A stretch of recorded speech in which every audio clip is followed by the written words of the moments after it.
the second year after my divorce from Sarah. Sarah finally got her wish and ended up with her unforgettable first love. She texted me, warning me not to show up at her wedding to ruin things. She doesn't know that I'm already dead. The young girl who took my phone gave her a piece of her mind. Sarah, with a gloomy look, questioned the girl, asking who she was to me. Chapter 1. On the eve of Sarah's wedding, everyone had thrown a party in advance for her and Alexander. Congratulations. After all these years, you two finally got your happy ending. This is what a perfect couple looks like. Sarah, your previous husband couldn't even compare to Alexander's little toe. Good thing you divorced him. The previous husband they were talking about was me. About half a year after our divorce, I died. After I died, my soul kept wandering in this world. Not long ago, I drifted to Sarah's side, and it's as if I've been bound to her, unable to float away. Maybe it's because I'm dead. Those sharp words that used to sting now just sound noisy to me. As for Sarah, her eyes were cast downward, her emotions unreadable. With her slender, jade-like hands, she peeled an orange for Alexander, carefully removing the white pith.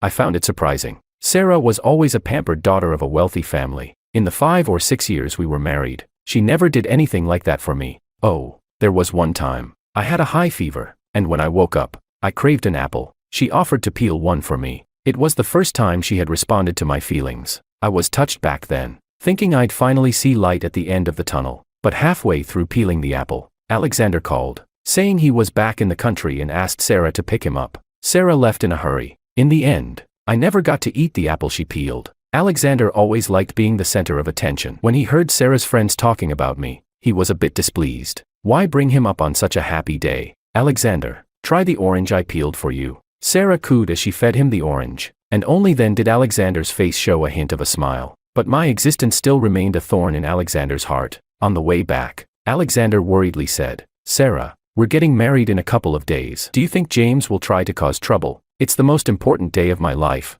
and I don't want it ruined by James. Sarah leaned on Alexander's shoulder, her tone laced with barbs. Don't worry, he's long over it. I was speechless. Clearly, she was the one who did wrong, yet her tone carried resentment toward me. Alexander, I hope so. How ironic. Alexander knew how important a wedding day was to a couple, and yet, it was he who ruined mine. Chapter 2. The day I married Sarah, Alexander called her, his tone desperate as he pleaded. Sarah, I've been in a car accident. I think I'm dying. Could you come see me? In the video, Alexander's head was covered in blood, looking utterly shocking. Sarah comforted Alexander while saying to me, I'm going out for a bit. I reminded her, Sarah, today is our wedding day. Sarah's beautiful brows furrowed even tighter. James, be reasonable. Alexander is dying. If I stay by his side, he can go into surgery in peace. Once she left, all the guests looked at me like I was a joke. Sarah's friends directly mocked me. James, see that? You aren't even fit to carry Alexander's shoes. If Alexander weren't abroad, you wouldn't have had a chance to marry Sarah. Don't think that just because you married Sarah, you're our brother-in-law. To us, only Alexander is our brother-in-law. After the wedding, I received a text from an unknown number. I thought Sarah loved you more, but apparently not, though I had no proof. I knew Alexander had sent that message. It was the first time I realized how powerful an unforgettable first love could be. Before we got married, I only knew about Alexander from Sarah's friends. Chapter 3. My encounter with Sarah started with a cliched damsel in distress scenario. I fell in love with her at first sight and pursued her passionately. At that time, Sarah was being pressured by her family to get married, and I was a suitable candidate, so she married me. Sarah's friends didn't like me. They always implied that if Alexander hadn't gone abroad, I never would have had a chance to marry Sarah. Alexander grew up with them, and they all considered him to be Sarah's true partner. But back then, Sarah told me it was all in the past, and that I was the only one in her heart now. I believed her, thinking it was truly over. The truth was, Alexander never got into a car accident on our wedding day. That day, Alexander lost a game of truth or dare with his friends, which led to that call. Because of this, Sarah got really angry at Alexander, and they cut off contact. A while later, Alexander married a girl from a well-matched family through an introduction from his own family. My world returned to peace. Later, Alexander got divorced and came back to the country. With Alexander's return, my marriage with Sarah began to fall apart. Before I knew it, I found myself following Sarah and Alexander to their new marital home. I felt awkward. I never enjoyed invading other people's privacy. Chapter 4. In the middle of the night, the wedding planner was still working tirelessly on their wedding preparations. I overheard some details about the wedding. The flowers were being flown in from overseas by private jet, ensuring they arrived fresh, still with morning dew. The suits and wedding dress were custom made by an Italian haute couture designer, ordered a year in advance. Even the wedding location had been meticulously chosen. The wedding planner went over every detail with Sarah. Watching Sarah's serious expression, I couldn't help but think of my own wedding. It was hastily put together, almost ridiculous. Sarah had never been involved in the specifics of our wedding the day before. She was still out of town on a business trip. Whenever I asked for her input, she would always say, "Whatever you decide is fine." I thought it was because she trusted me, but now I realize she simply didn't care. The difference between love and indifference was starkly clear. Chapter 5. The two of them went to sleep. Alexander kissed Sarah passionately. I closed my eyes, refusing to watch the scene unfold. Surprisingly, what I expected didn't happen. It seemed Sarah pushed Alexander away. Alexander's tone was resentful. "Sarah, it's been a year, and you still haven't let me touch you. Is it because I was married before? Or do you still have feelings for James?" Sarah sat up against the headboard, her eyes downcast, lost in thought. In the silence, her face looked exceptionally cold. After a long time, she finally said, "Don't overthink it. You're the one I love most. I want our first time to be on our wedding night." Her words made Alexander overjoyed. He held Sarah's slender shoulders. "Sarah, I'm still worried that James will cause trouble at the wedding. Why don't you talk to him? He always listens to you." Sarah's brows furrowed slightly, a sign of her displeasure. Just when I thought she was going to refuse, she agreed. With warm fingers, she quickly typed a series of cold words on her phone. "James, don't show up at my wedding. You know Alexander doesn't want to see you. You've always listened, right?" Alexander leaned over. Did he reply? "Of course not. I've been dead for 2 years." Unexpectedly, my phone rang. "Stop sending messages and disturbing James's peace." It was a young girl's voice. Sarah was silent for a few seconds. Her usually calm face suddenly turned dark. "Who are you?" "I'm your mother." The girl hung up after that. I was stunned too. Who was she? And how did she have my phone? Chapter 6. Sarah called back, but the other side had already blocked her. Alexander, being close to Sarah, naturally heard the conversation. Even though I had divorced Sarah 2 years ago, he still didn't miss a chance to stir things up. "Didn't James say he only loved you? And now there's another woman. Maybe the reason he insisted on divorcing you back then was because of her." Sarah's expression was indifferent. "Let's sleep, but I'm still worried he'll cause trouble. James has never been the generous type. I'll go find him myself tomorrow." Only then did a smile appear on Alexander's face, and he kissed Sarah on the cheek. "Sarah, you're the best." The next day, Sarah found my place. The door was opened by a young, beautiful girl with long black hair and a determined look in her eyes. After I died, my consciousness became muddled, and there are many things I can't remember. So, I had no impression of this girl. When the young girl saw Sarah, her demeanor suddenly became sharp. She laughed, her voice dripping with mockery. "Sarah, you're really something. Aren't you getting married in a couple of days? And here you are, visiting your ex-husband. Still can't let go of James, can you?" Sarah didn't even look at her, her face cold as she pushed past her and walked inside. It was as if she was there to catch someone in the act. At first glance, she saw a photo on the cabinet of me and the young girl. She picked it up, her brow furrowing even more. "What is your relationship with James? Why are you in his house? Take a guess." The young girl leaned lazily against the doorframe, her tone ambiguous. Sarah sneered. "So he really is a liar." I understood why she said that. When we got married, I had promised Sarah that I would love her and only her for the rest of my life, and that nothing but death would separate us. But later, I was the one who asked for a divorce. Judging by the current situation, it seemed that after our divorce, I fell in love with another girl. It was clear I had broken the vows I once made, but what right did Sarah have to say that about me? When I had a high fever, she left me to pick up Alexander from the airport. When we were on vacation, she left halfway to celebrate Alexander's birthday. She missed our wedding anniversary to take Alexander to a doctor's appointment for his foot injury. Whenever I needed Sarah, she was never there. Whenever Alexander needed her, no matter how busy she was, she would drop everything to be by his side. It was as if Alexander was her real husband. I argued and fought with Sarah over this. Sarah always had all sorts of reasons to justify her actions. She said that when I had a fever, there were doctors to take care of me in the hospital, so it didn't matter if she wasn't there. But Alexander hadn't been back to the country in years, and everything had changed so much, he was unfamiliar with everything, and as a good friend, she had to go pick him up. As for leaving halfway through the vacation, she had promised Alexander long ago that she would celebrate his birthday with him. All their friends were waiting, and she couldn't break her promise. And missing our wedding anniversary, it was just one anniversary. We could make up for it later. I was being too selfish, she said. Alexander was injured and struggling with daily life, while I only thought about our anniversary. I found it laughable. Why couldn't she make up for Alexander's birthday?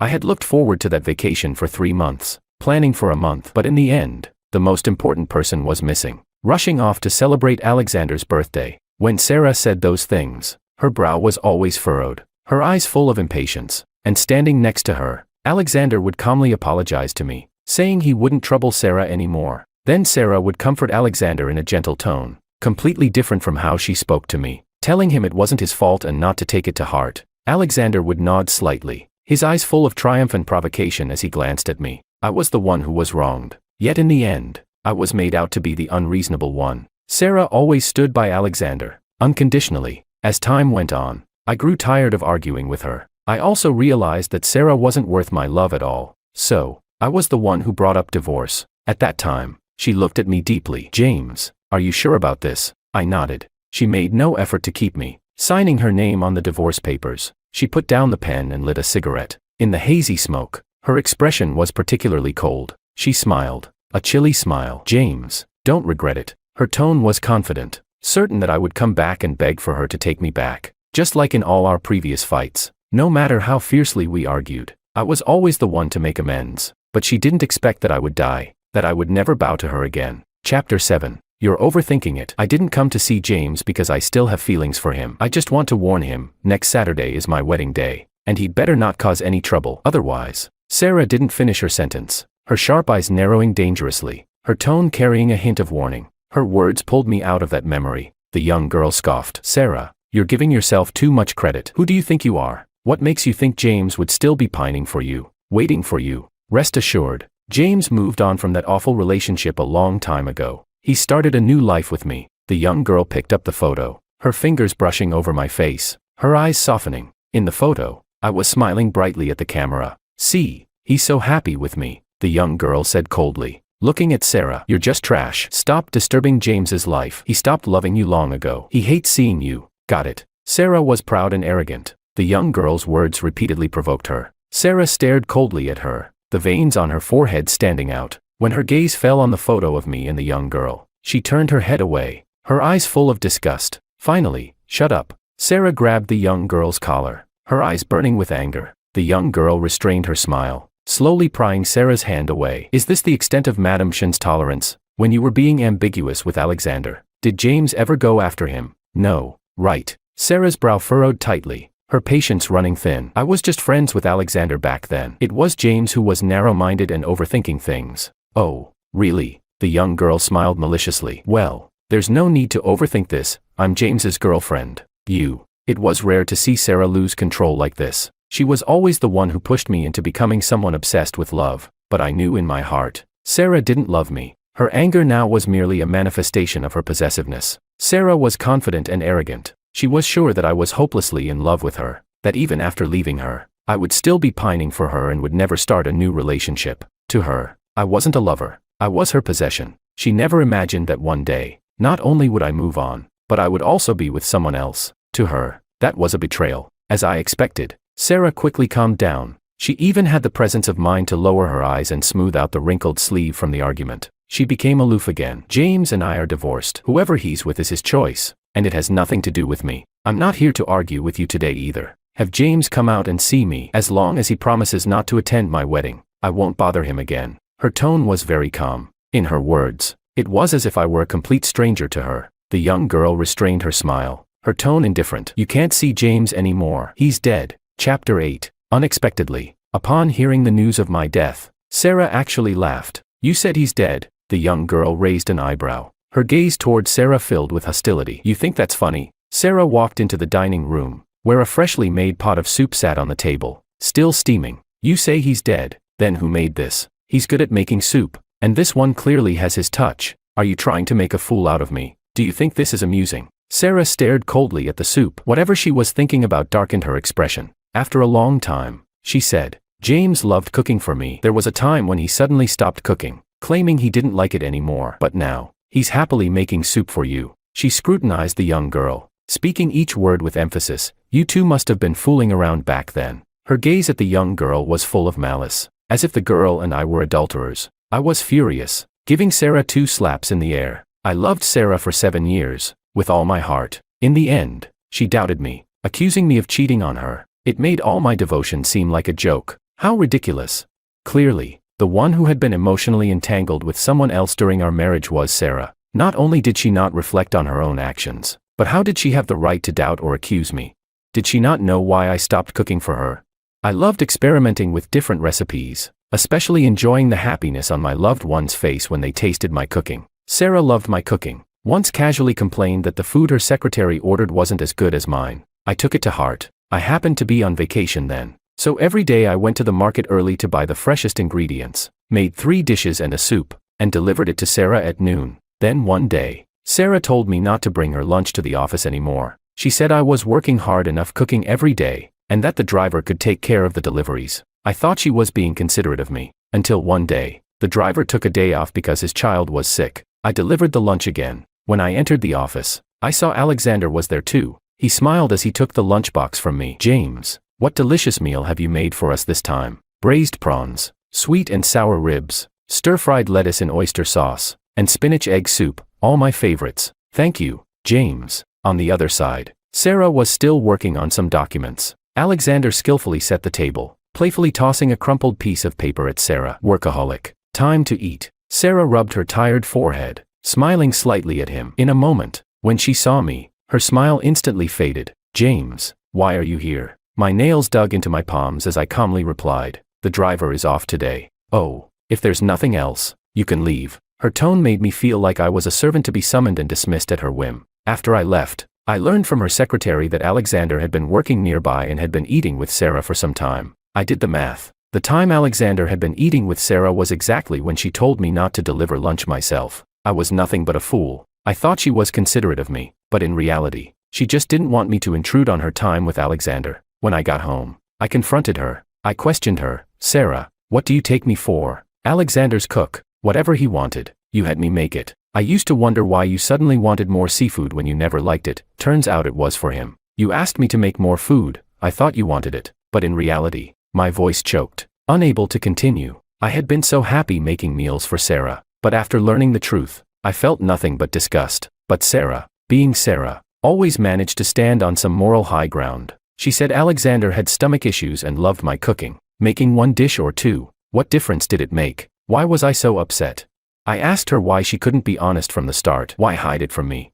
She snapped, saying she knew I would overthink things, just like today, and make a scene. So, she simply hadn't told me. In the end, it was still my fault. She hid it for my own good. Thinking back on that marriage now just exhausts me. Besides endless arguments, doubts, and silent treatment, I gained nothing. A sudden slap broke my train of thought. Out of nowhere, the young girl slapped Sarah across her beautiful, delicate face. Her action was so sudden that by the time Sarah realized what had happened, she'd already taken several solid hits. Sarah began to fight back, and soon the two were wrestling each other. For some reason, watching Sarah get hurt, I felt nothing. I even wanted to applaud, but seeing the young girl get hurt made my heart ache. I didn't even know her name. When the two finally stopped, both their faces were bruised. Sarah seemed to have gotten the worst of it. The young girl only had a cut at the corner of her mouth, while Sarah's eyes were swollen, and her cheeks were scratched all over. The once elegant heiress now looked utterly disheveled. I laughed bitterly. "Serves you right." The young girl casually wiped the blood from her mouth, her voice cold. "James was unlucky to have met someone as awful as you." Sarah retorted with equal disdain. "James's taste has worsened,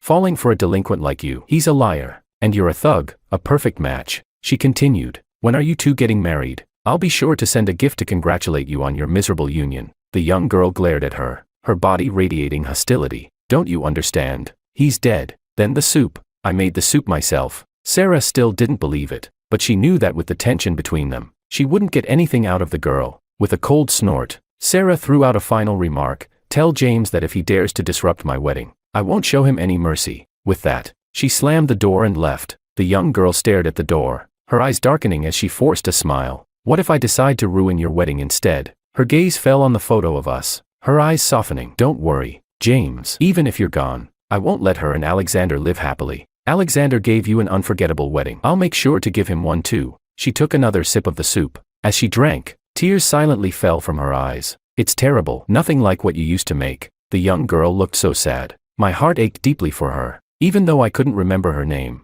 I had a feeling she was someone very important to me. I didn't want her to be sad. I reached out, wanting to smooth her frown and wipe away her tears, but an immense force pulled me back to Sarah's side. I couldn't stray too far from Sarah. I smiled bitterly. In life, we were a pair of ill-fated lovers. In death, why am I still bound to her? What kind of twisted fate is this? Chapter 9. Sarah returned to her place. Alexander saw the bruises on her face and was distressed. Sarah, who did this to you? My cousin knows some people in the underground. Do you want me to have them teach that person a lesson? Sarah probably felt humiliated about being beaten by her ex-husband's girlfriend. She simply said she had fallen accidentally. Really? Really? Alexander was skeptical but didn't press further. Soon, the day of the wedding arrived. Alexander always loved being the center of attention. For this wedding, he made it even grander, with elites from the upper echelon gathering. He even arranged for the wedding to be live-streamed. When viewers saw the luxury cars at the entrance, the dreamy banquet hall, and the beautiful imported flowers, they were full of envy. They commented, "Is this what a wealthy wedding looks like? Thank you, Alexander, for letting us witness this. A perfect match, they look so good together, like they were made for each other. This is truly a fairy tale romance." I drifted above, bored, watching it all, until I saw someone familiar, the young girl. Unlike her casual appearance the other day, she was dressed in an elegant gown, exuding a noble demeanor. She was beautiful, and it seemed her family background wasn't bad either. Throughout the event, people kept greeting her. She responded with a distant smile, clearly uninterested. I learned her name from others, Roxana. Roxana chose a secluded spot to sit, her expression indifferent. She seemed tired of everything. If she disliked it so much, why did she come to the wedding? Just as the thought crossed my mind, I suddenly remembered what Roxana had said while looking at our photo. Alexander gave you an unforgettable wedding. I'll make sure to give him one too. What exactly was she planning?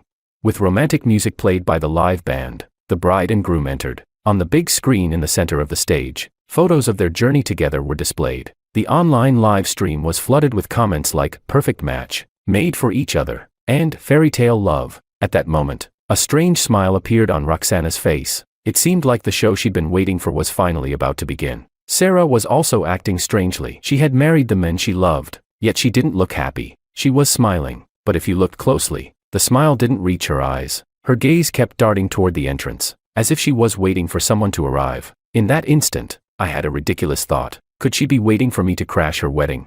No, that couldn't be. I quickly dismissed the absurd idea. She was probably still worried that I would suddenly appear and ruin her and Alexander's seemingly perfect wedding. I wanted to tell her not to worry. I wouldn't ruin her wedding. I was dead. Even if I were alive, I wouldn't have anything to do with her anymore. When I love someone, I give my all. When I lose faith in someone, there's no turning back. On stage, Alexander asked Sarah, "Sarah, do you take me to be your husband?" Sarah, distracted, replied, "I do." Alexander then took out the ring and slowly put it on her finger. The next second, the guests gasped in shock. Alexander thought they were envious that he was marrying the eldest daughter of the Shen family, and his smile grew even more smug, until one of Alexander's friends alerted him. "Alexander, look at the screen behind you." Alexander instinctively glanced back, nearly fainting. His smug composure vanished as he yelled, "Turn it off now." On the big screen, explicit photos of Alexander with another woman were being displayed. The photos were quite graphic, perhaps out of consideration for the many children present. The photos were pixelated.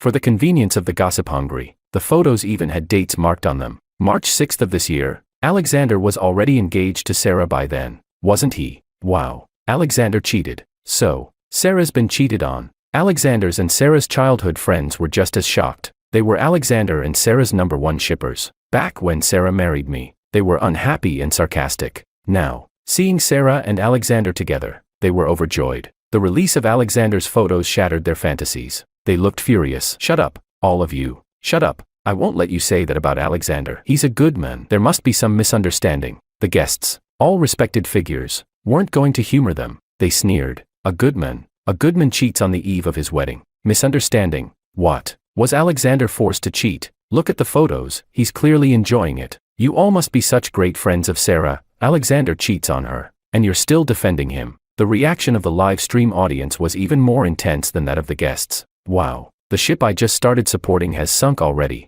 Alexander must be regretting live streaming this wedding. The photos have already made it to trending topics. The whole world knows now. He tried to show off his love, but ended up a laughingstock. Sarah is so pitiful. She carefully planned such a beautiful wedding, and Alexander treats her like this. Pitiful. She deserves it. Didn't you know? Sarah had an ex-husband when she married him. Alexander played a prank, pretending he'd been in a car accident and forcing Sarah to leave the wedding to see him. She abandoned her husband mid-wedding. Because of that, Her ex-husband became the laughingstock of the guests. I heard Sarah's ex-husband was forced away by her and Alexander. Ugh. So they're both terrible people. In a way, they really are well matched. Alexander finally realized the wedding was still being live-streamed. He frantically ordered for the stream to be shut down, but it was too late. The enviable wedding of the century for Alexander and Sarah had turned into a joke of the century. After everything had happened, Alexander took Sarah's hand. "Sarah, let me explain." Sarah's face was stern as she brushed his hand away. "Enough. Haven't you embarrassed yourself enough?" She grabbed the microphone from the officiant and said, "The wedding is cancelled," before quickly leaving the venue. Alexander looked out at the guests, whose eyes were full of ridicule as they whispered among themselves, clearly not saying anything good. His expression turned ashen. Looking at him, I felt like I was seeing myself from years ago, abandoned by Sarah in front of all our guests. I had become a joke back then, yet had to pretend nothing had happened, trying to be a good host. Is this karma? Alexander calmed down, his face darkening, his voice seething. It was James. This must have been James. James, how could you be so cruel? This was the most important day of my life. I've never been humiliated like this in my life. I'll never forgive you, James. In the crowd, Roxana watched it all coldly. Chapter 10. Sarah was calmer than I expected. She returned home. The windows still had the red, double happiness decorations. The bridal room was still adorned festively. Sarah calmly instructed the servants, "Take all of this down." The servants, having watched the wedding live stream, naturally knew what had happened. They kept their heads down, silent, afraid of getting on her bad side, as they quickly took down all the wedding decorations. Only Mrs. Lee, who had watched Sarah grow up, spoke up. "Sarah, I told you long ago. Alexander wasn't someone who would settle down with you. James treated you so well back then. You shouldn't have separated from him." Sarah's expression was indifferent. "It wasn't me who wanted to separate from James. He was the one who asked for a divorce. He didn't want me anymore.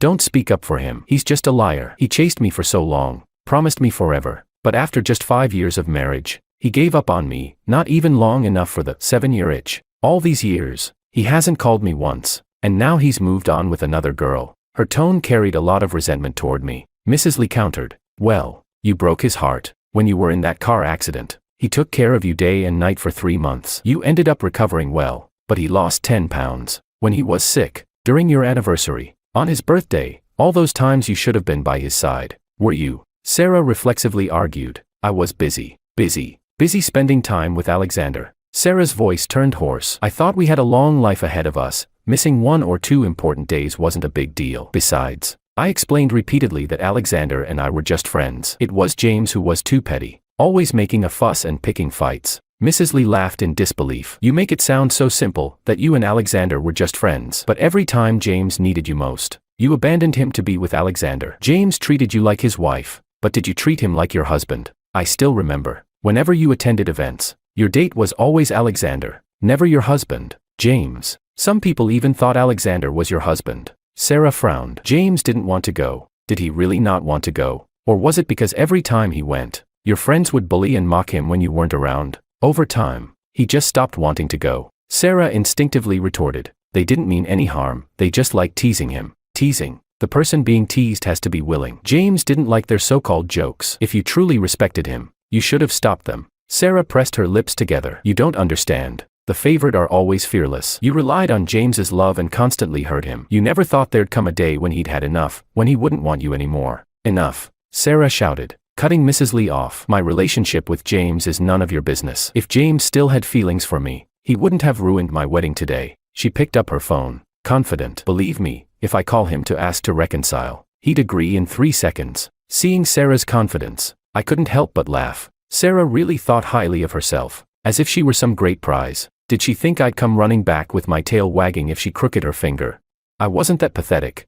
When I loved her, her love seemed precious. Now that I no longer loved her, she meant nothing to me. Too bad I was dead. If I were alive and she called, I'd definitely mock her." Sarah, eager to prove I still loved her, quickly dialed my number, but it didn't go through. She then remembered that Roxana had blocked her number. She tried calling me through WeChat, but she was blocked there too. Sarah was stunned. It seemed she never imagined there would be a day when I truly didn't want her anymore. Meanwhile, Mrs. Lee continued pouring cold water on her hopes. "Sarah, James loved you too much and indulged you too much. You took it for granted that everything would go your way. Did you ever think that James didn't still love you, but rather resented you for leaving him at the altar for Alexander, making him a laughingstock in front of everyone? Maybe that's why he ruined your wedding today, To let you and Alexander experience being ridiculed by others. Sarah's face darkened, and she cut Mrs. Lee off sternly. Enough. Just because you've worked in my family for a long time and I call you auntie doesn't mean you really are. If you say another word, pack your things and leave. At this moment,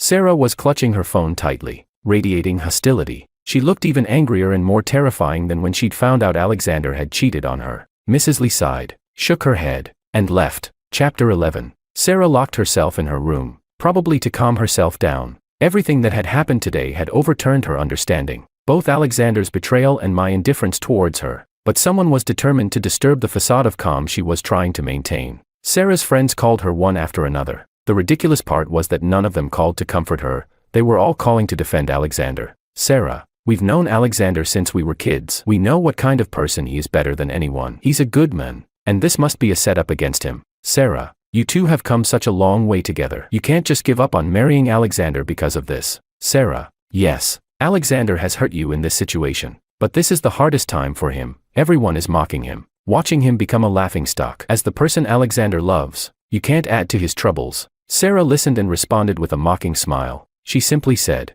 you all are really such good friends of mine. Before hanging up, Sarah took a sip of beer, muttering to herself, they've known him for almost 20 years, and they still take his side so completely. If they treated James like this, I bet it was 1,000, 10,000 times worse. James, how did you put up with it? How did I put up with it?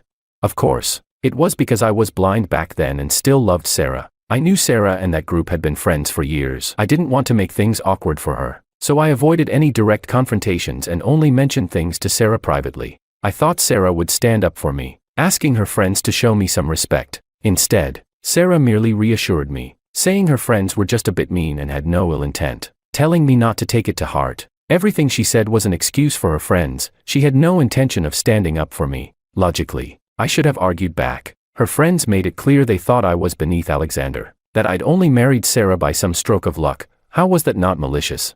But deep down, I knew if I pushed back, Sarah wouldn't take my side. She'd accuse me of overthinking, of being petty, of not being able to take a joke. Over time, I stopped going to those gatherings. A while later, there was a knock at the door. Sarah took a swig of cold beer. Leave me alone. The knocking continued. She threw her beer can at the door, white foam spraying everywhere. I said, leave me alone. Are you deaf? The knocking quickly stopped. Sarah opened another can of beer. She hadn't taken more than a couple of sips when she heard a key being inserted into the lock. Seconds later, the door opened. It was Alexander. Chapter 12. Alexander was still wearing his expensive suit. However, his hair was a mess, and he was missing one of his shoes, as if he'd run all the way there. In just 2 short hours, he'd fallen from heaven to hell. Sarah glanced at him, her gaze icy. Alexander, how do you still have the nerve to come here? Alexander stepped around the beer cans on the floor and approached Sarah. Sarah, I'm sorry. Sarah drank silently. Unlike before, when Alexander would apologize and she would soften,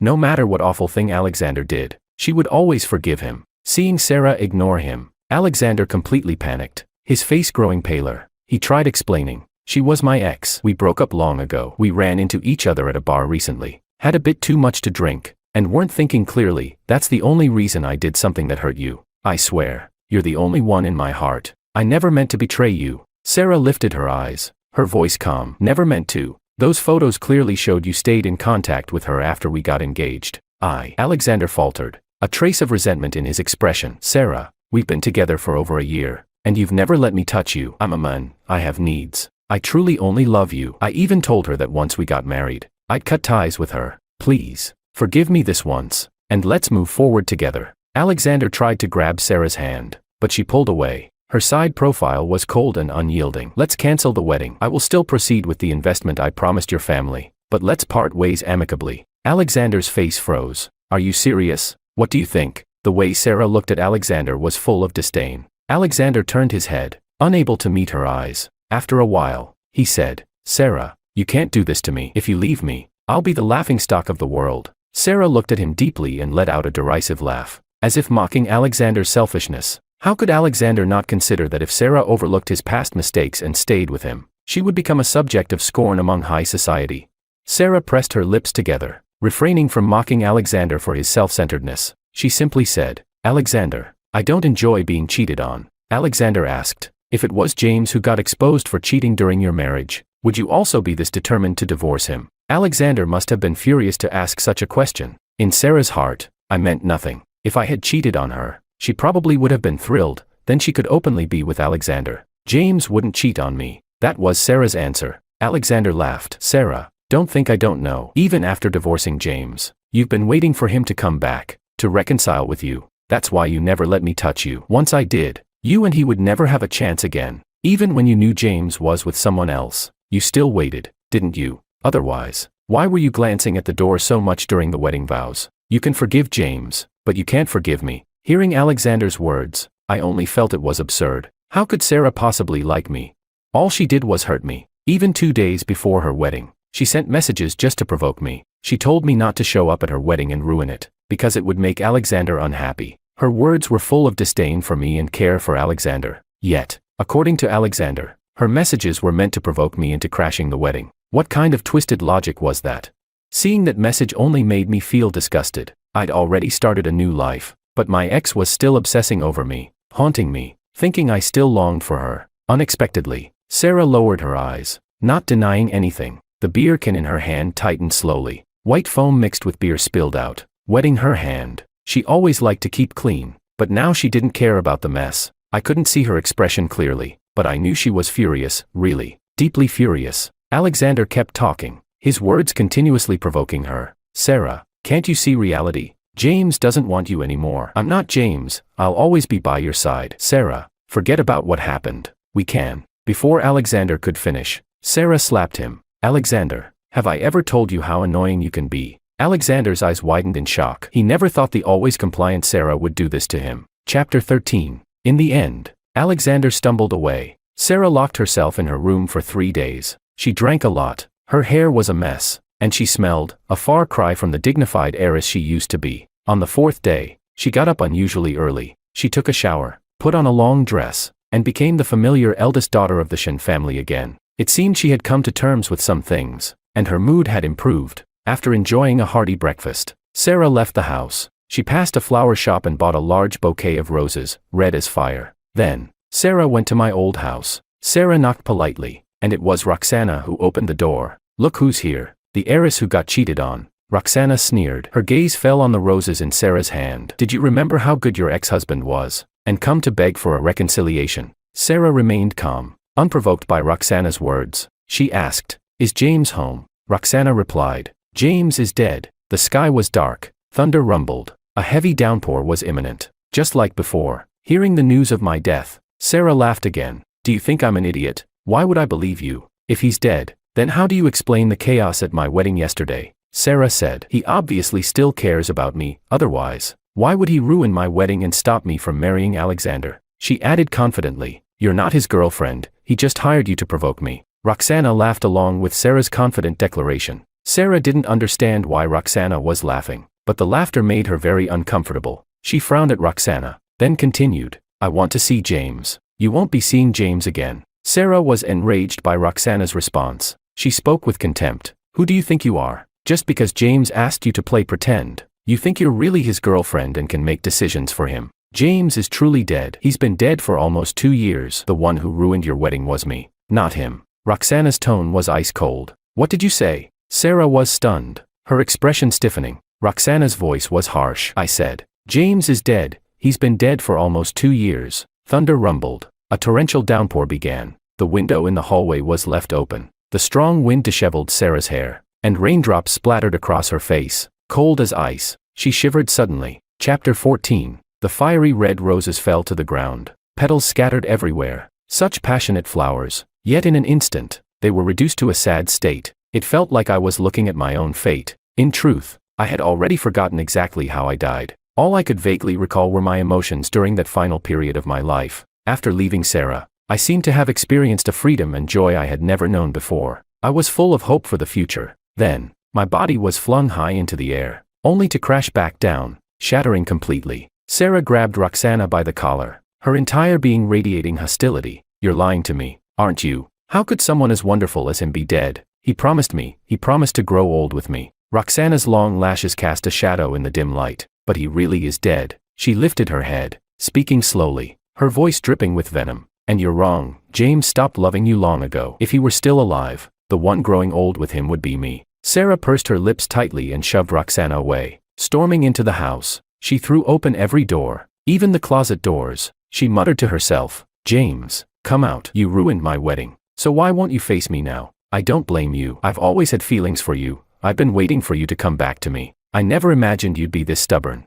Not coming back at all. It's okay. You didn't come to me, so I'm coming to you. I'll apologize. I'll beg you to come back. All right." In the empty house, only Sarah's voice echoed. No response. She stared at the empty room, mumbling, "How could you not be here? I get it. You must be hiding outside." She looked lost, like a completely different person. It's ironic. When I was with Sarah, she was always distant and indifferent towards me. Back then, I wished that, just once, Sarah would be worried about me. It would mean I mattered to her. I would have been so happy. After all those years, my devotion would finally be reciprocated. Now, watching this scene, I felt only annoyance. Why didn't she do this sooner? She was the one who kept hurting me, who kept pushing me away. Now, who was she putting on this affectionate act for? I floated in front of her and made a face. Idiot. I'm right here. I entertained myself. As for Roxana, she stood there with her arms crossed, watching the scene, a slight smirk on her lips. Like me, she wore a mocking expression. Sarah rushed back to Roxana. "Tell me the truth, where's James? I was just worried and let myself believe your nonsense. James is young and healthy. There's no way he's dead. He really is dead. Last year, on June 12th, someone driving drunk killed him. There was even a news report about it on the local website. If you don't believe me, at least believe that news site." Roxana spoke convincingly. Sarah opened her phone and saw the news report. It was a heavy blow. She took a step back. Then, with reddened eyes, she gritted her teeth and asked, "How long did the person who killed James get sentenced for? When do they get out?" She looked like she was ready to seek revenge for me. He wasn't sentenced. He's still out there, living a carefree life. How could that be? Roxana's face held a strange smile. "You should ask yourself that." Sarah's heart sank. "Ask me. Do you remember last June,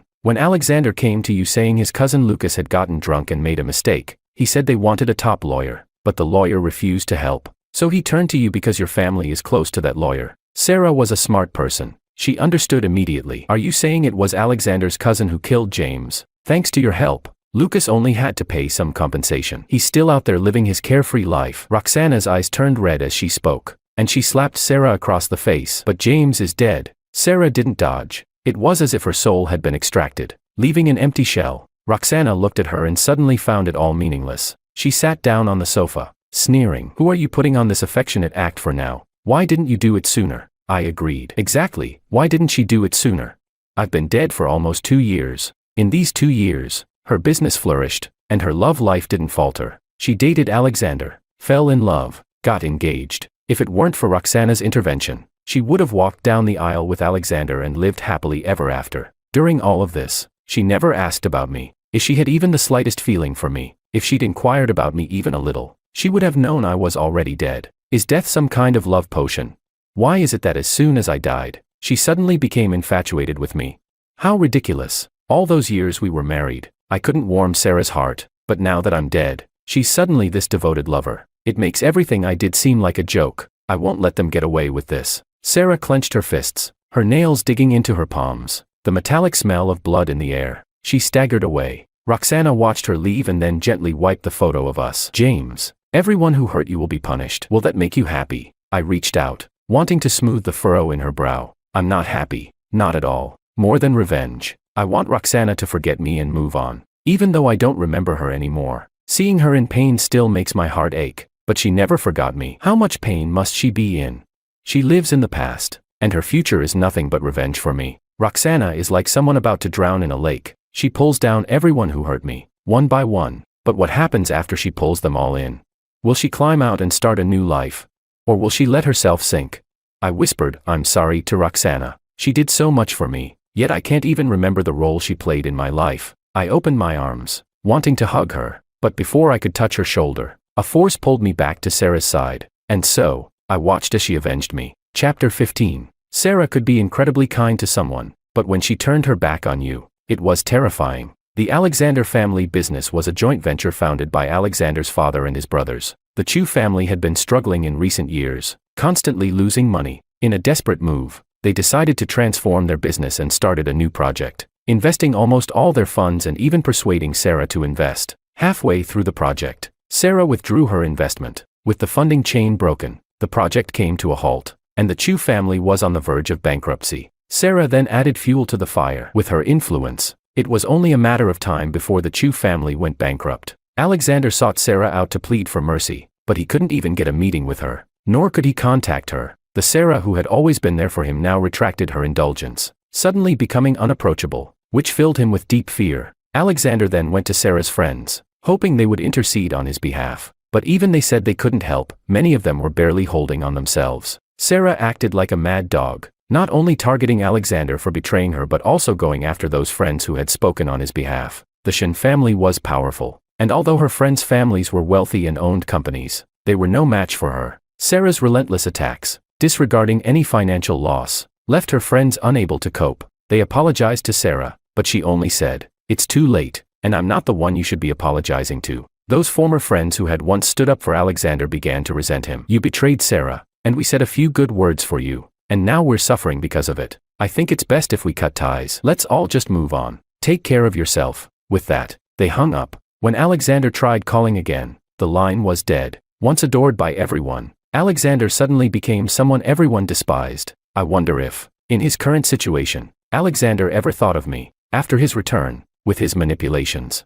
I had faced a similar situation. Fate truly is strange and unpredictable. Alexander eventually found Sarah in one of the upscale restaurants she frequented. He barged into the private room. "Sarah, you promised to invest in my family business." "Oh, I changed my mind." Sarah's tone was light, indifferent. "How could you turn into this person? You said we'd part on good terms." Alexander couldn't believe it, then quickly added, "It's James, isn't it? You got back together with him, and now you're taking his side against me and your friends." Sarah had been cutting her steak methodically. When she heard him mention me, her hand slipped, and the sharp knife scraped against the plate, producing a jarring sound. She lowered her head, shadows cast beneath her eyes. "You still dare mention James?" Alexander froze, anger surging inside him. "What kind of spell did James cast on you that I can't even mention his name? Who is he? Anyway, he's just some ordinary guy. If he hadn't married you, I wouldn't have even looked at him, let alone called him brother-in-law. And now I can't even." The sharp knife flew across Alexander's face,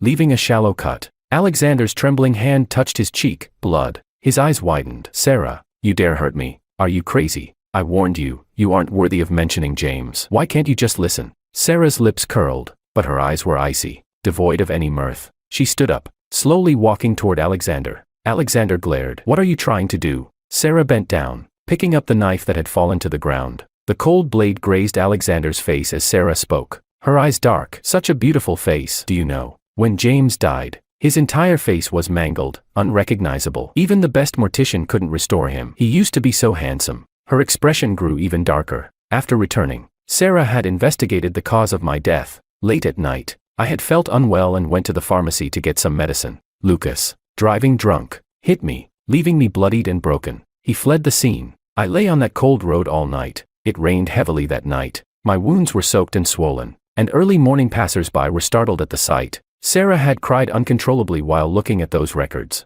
repeatedly saying, "I'm sorry." The overwhelming hatred consumed her, driving her vengeful actions, wild, reckless. "What did you say?" "James is dead." Alexander was stunned by her words. "You didn't know. The one who killed him was your precious cousin Lucas." "Him? No way. He's a mess. But he'd never kill anyone." Alexander's eyes widened in sudden realization. 2 years ago, the person he hit was. Alexander had always looked down on his cousin. Drinking, gambling, all sorts of vices. When Lucas hit someone, he came to Alexander, hoping he could get Zhang, the lawyer connected to the Shen family, to help defend him. Alexander hadn't bothered with the details and casually mentioned it to Sarah. Through Sarah's connections, Zhang agreed to represent his cousin. In the end, Lucas only paid a hefty fine and didn't serve time. After that, Alexander paid no more attention to it. He had no idea the person his cousin had killed was James. The demonic voice echoed in Alexander's ears. "Alexander, how could I ever forgive you?" Sarah slipped the knife into Alexander's pocket. Through the thin fabric, the cold blade sent shivers down his spine.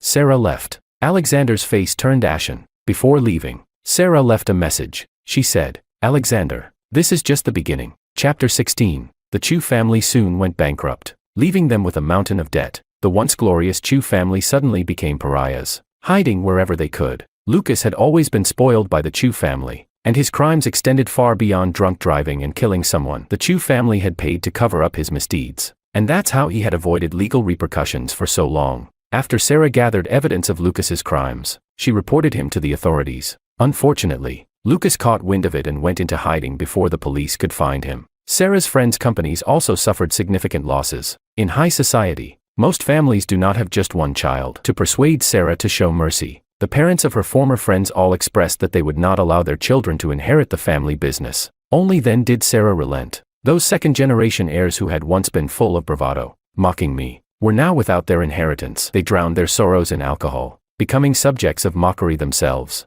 After all this, Sarah sought out Roxana once again. Where was James buried? Roxana gave her a cold look. Sarah, do you think that doing all this will make James forgive you? That you'll be able to face him with a clear conscience? Sarah's expression faltered as Roxana's words struck a nerve. She turned her head away. I just want to say, I'm sorry. There's no need. He's already dead. What good will saying I'm sorry do now? No matter how harsh Roxana's words were, Sarah remained polite. I know that. In your eyes, I treated James terribly, but I really did love him, Sarah said, her voice dry. I just didn't know how to love him. Sarah's parents had once been a couple that others envied. They were childhood sweethearts who grew up together and naturally ended up together. In her memory, her father loved her mother deeply, but one day, out of the blue, her father grew tired of the relationship. He yearned for passion and fell in love with another woman. No matter that the woman treated love like a game, always keeping her distance, Sarah's father was content to chase after her. He told Sarah's mother that this was true love, so tormenting, yet so alluring. For Sarah's mother, it was nothing but agony. She, who had never smoked, began chain smoking, staying up all night, begging her husband not to leave her. But he was determined to be with his new lover and treated Sarah's mother with cold indifference, blaming her for standing in the way of his happiness. Only when the other woman hurt him and he came back seeking comfort would he treat Sarah's mother kindly. The moment that woman showed interest again, he would ignore his wife's pleas and rush back to her side. It was a twisted relationship. Sarah's childhood was filled with a false sense of warmth and endless arguments. In the end, her mother couldn't take it anymore. She killed Sarah's father and his lover in front of her. She told Sarah, never love someone unconditionally. Sarah, you'll only get hurt. The one who is loved without restraint will squander your love without a second thought and will never cherish you. If you want to stay with someone forever, you must love them in moderation. Then, her mother jumped out of the window before Sarah's eyes. The once kind and gentle mother now had a twisted, monstrous face. Her brain was splattered everywhere, her limbs bent in unnatural ways.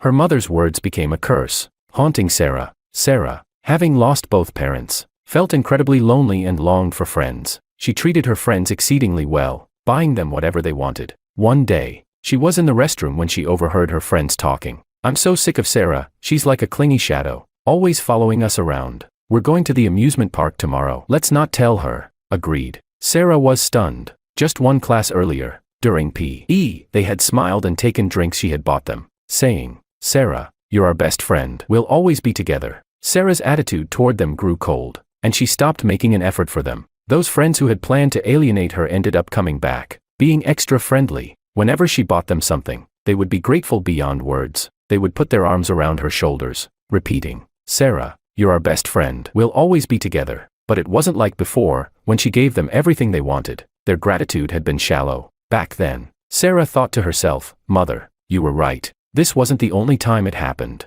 Sarah was incredibly lonely. She would go out in any weather to feed the stray cat that wandered around her home. She thought the cat was just like her, pitiful, abandoned by the world, unloved. Whenever it saw her, it would run away, only coming back to eat her food after she left. One day, she finally managed to get close enough to touch its soft fur, only for the cat to scratch her. Sarah was angry and ignored the cat for days. One morning, she heard a noise by the window. When she opened it, there was the stray cat, standing on the windowsill with a dead mouse under its paw. It meowed at her, rubbing against her hand, as if it was trying to make amends. The cat used its little paw to push the dead mouse towards her, as if offering an apology gift. Sarah watched with a blank expression, thinking, Mother, you were right again. Loving in moderation is the way to get what you want. Roxana smirked. So you're saying you deliberately left James when he needed you the most? Sarah answered. The more tender the moment, the more fearful I became. My parents used to love each other so deeply, but then my father got tired of it and insisted on leaving my mother,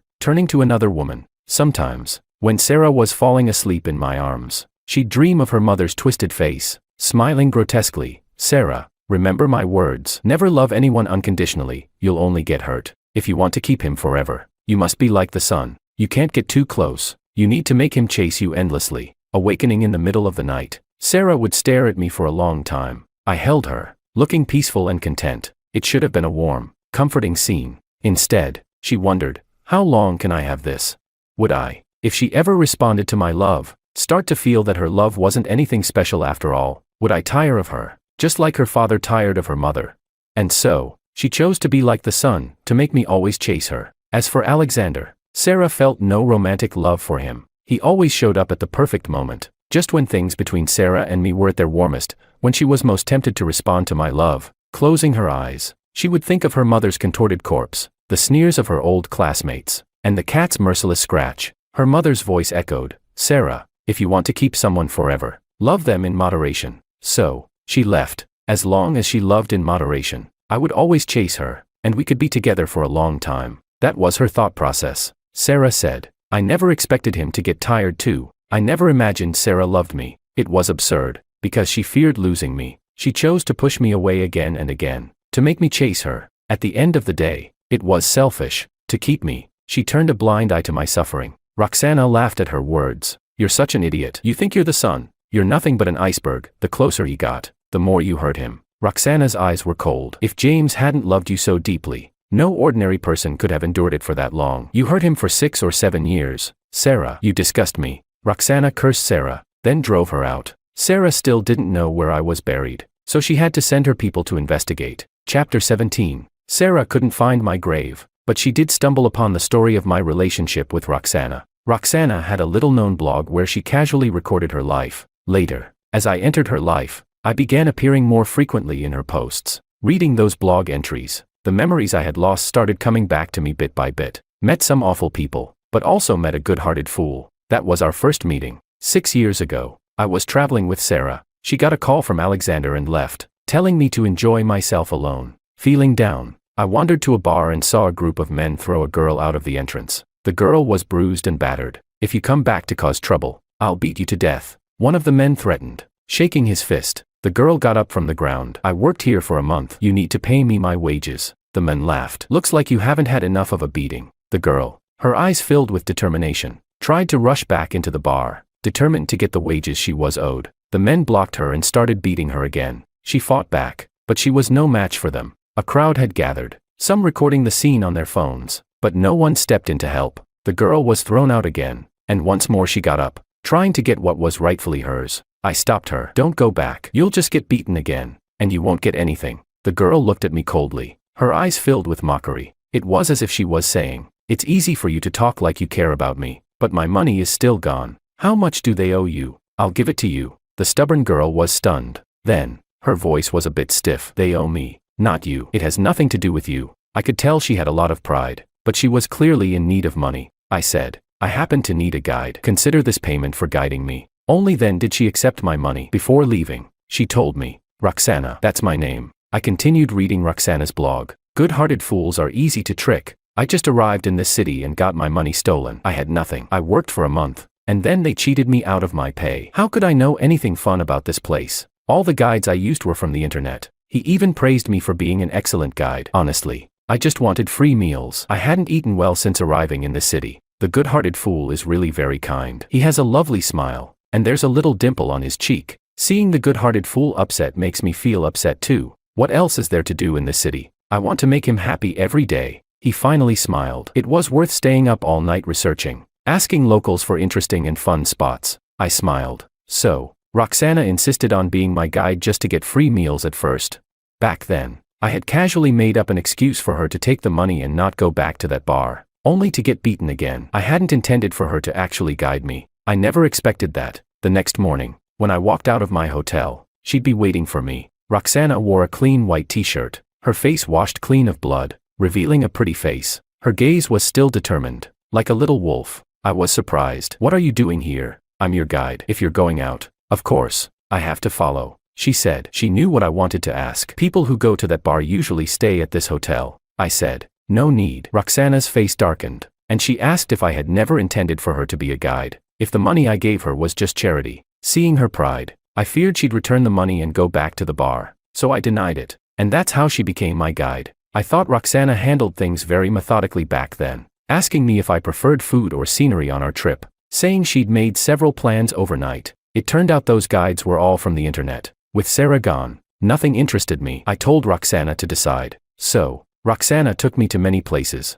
Every outing was like a blind box to me. Sometimes it was unexpected, sometimes delightful. Those were incredibly happy and carefree days. I didn't have to think about anything, I only needed to focus on having fun. She loved to play and knew how to have fun. I tried things I'd never dared try before, like bungee jumping. The feeling of falling was liberating. We also waited for a sunrise on an empty beach. When I woke up, I was leaning on Roxana's shoulder. The sun warmed my face, and empty beer cans were scattered around. We missed the sunrise, but I didn't feel regret. I vaguely remembered the night before, drinking a lot and yelling at the sea, venting my frustrations. Roxana called me crazy, and I forced her to shout with me. She looked annoyed but did it, shouting even louder than me. I knew her life wasn't easy either. On our last day, Roxana took me to watch the sunset. We rode a small scooter, our white t-shirts billowing in the wind, like two free birds. We were almost at the beach when Sarah called. She said she was back, ready to continue our trip. I was happy and told Roxana to turn around and take me back to the hotel. Roxana's tone was sullen. "You have a wife?"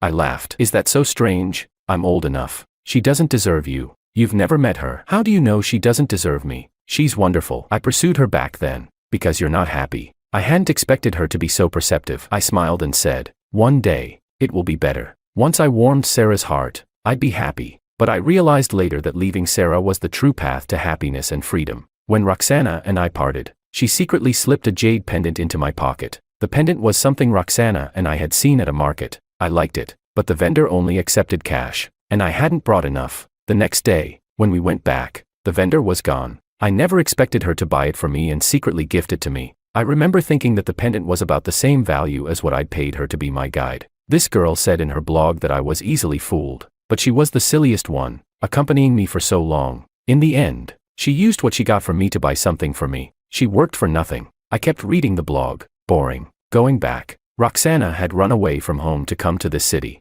Her family situation was chaotic. Her parents had a business marriage but had their own true loves and children. They maintained a semblance of peace, each doing their own thing. One day, Roxana's parents started a divorce battle, neither wanting Roxana. In her rebellious phase, Roxana ran away from home. Her luck was bad. She got her money stolen as soon as she left the station. She was stubborn. She didn't go back but found a job at a bar that provided food and shelter. It was a lousy bar, and after a month of work, she got cheated out of her pay and beaten. After meeting me, her life wasn't so dire, and she finally had some real fun. Those days were also incredibly joyful for her. She went back not long after I left. Roxana's parents were irresponsible, but her grandparents on both sides adored her and took her in, grooming her as an heir. In the meantime, Roxana continued to record her life. 2 years later, I appeared in her blog again. I secretly went to see him. He's not doing well. Is his wife blind? If it were me, I'd treasure him. If only I'd met him a couple of years earlier. He's divorced.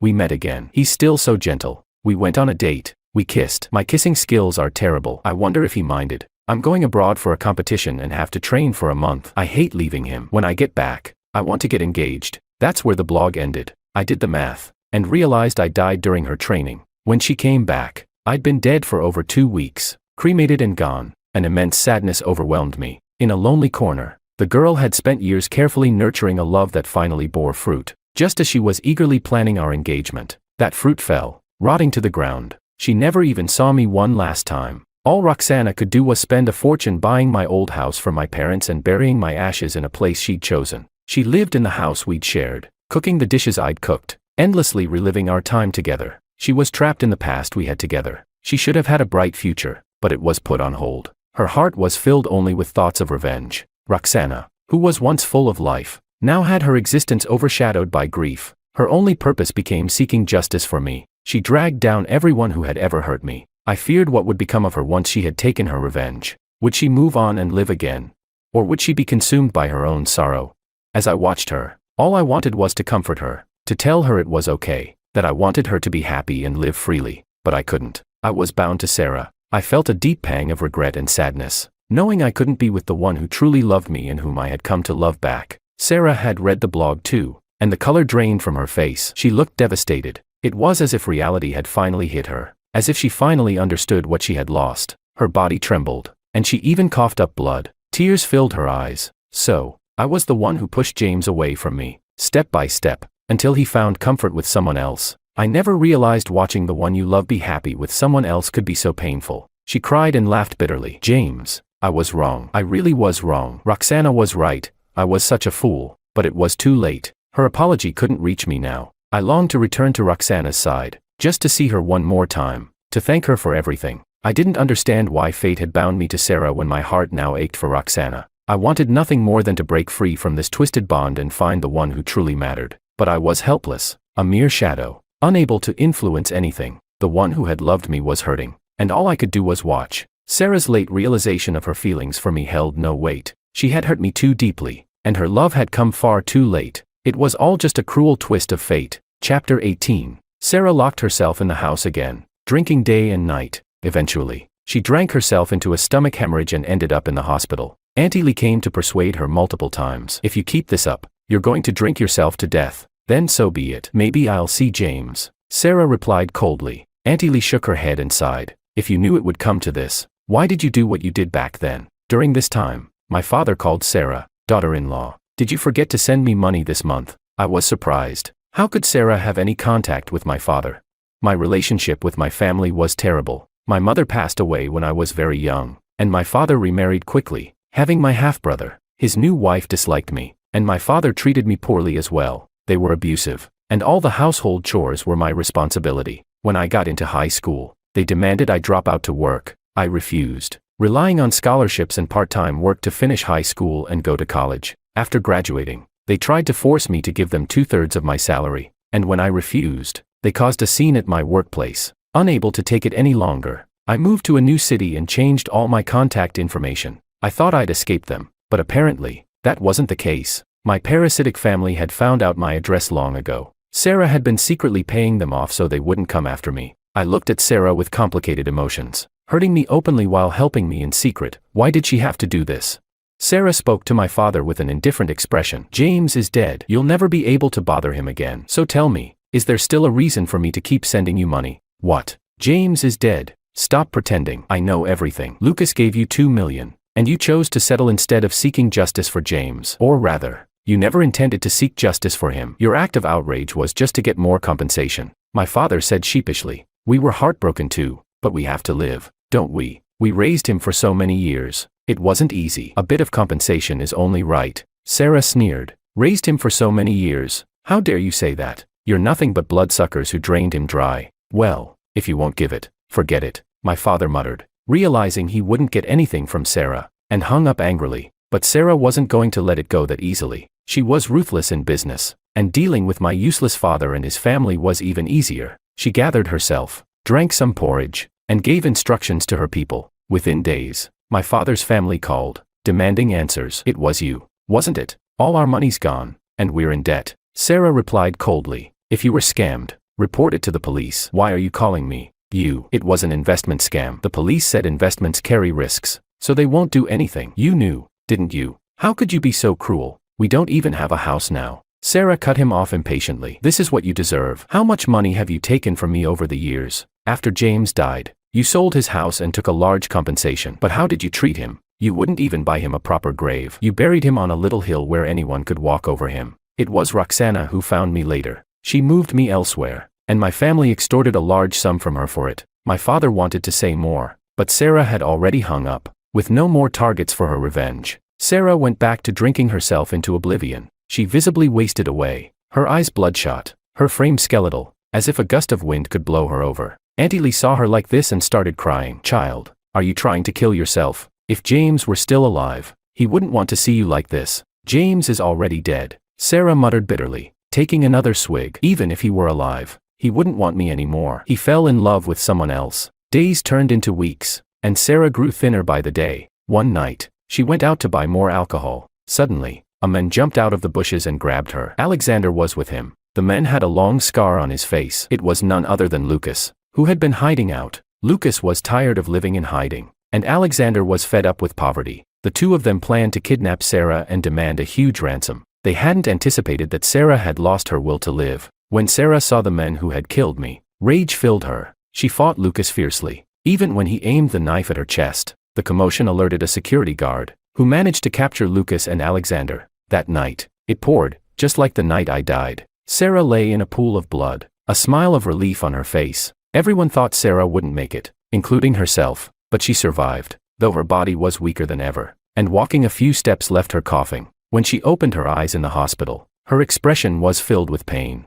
It was as if she was thinking, "Why am I still alive?" She was heavily depressed and had no will to live. Under Sarah's influence, Lucas and Alexander were sentenced to spend the rest of their lives in prison. Auntie Lee thought Sarah had truly been through too much lately. She bought Sarah a protective charm. As soon as the charm was hung around Sarah's neck, I felt a powerful repelling force. The charm seemed to view me as something evil and was actively driving me away. I suppose it made sense. I was a ghost. After all, though I had harmed no one, I was still an unwanted spirit. Thanks to that charm, I was finally free. I took one last look at Sarah sitting by the window, then turned and left without hesitation, heading for the house I used to call home. Chapter 19. I finally saw Roxana, my love. I embraced her, but my body passed right through hers. I was so happy that I forgot I was already dead, and she was the love I could no longer touch. A bit frustrated, I floated closer to her. My gaze traced every inch of her face, carefully sketching her features. The girl who once radiated carefree joy now had only a deep,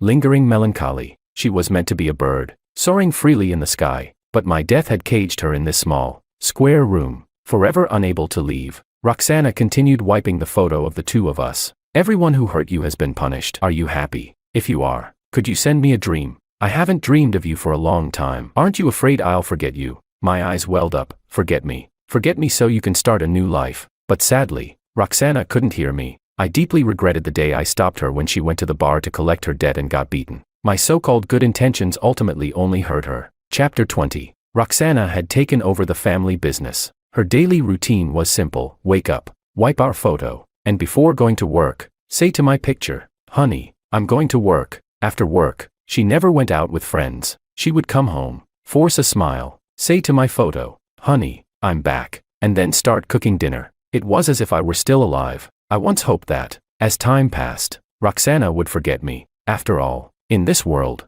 lovers turn against each other and betray each other all the time. I had been dead for 2 years. She should have moved on, but she hadn't. She placed her hope in the next life. She did charity work, donated to temples, and whenever she traveled for business, she visited well-known temples to pray. Once, when she was young, she'd accompanied me on a trip and we passed by a temple. She had watched me kneel in front of the Buddha, sincerely praying that the prayer beads would bless Sarah and me with a long-lasting relationship. Roxana had laughed freely. "It's all nonsense. You actually believe this?" Yet, in the end, Roxana became the most devout believer. She did all this just to wish for an illusory next life. 2 years later, I was with Roxana at home watching the news. Sarah's death was being widely reported. She had fallen from the 3rd floor, still holding my photo. She died on a day of heavy snowfall. It was New Year's again, and the household servants had all gone on vacation. When they returned, one of them stumbled over her body buried in the snow. Realizing she had been dead for 3 days, once a powerful businesswoman, Sarah died in a humiliating manner, far from the glory she had in life.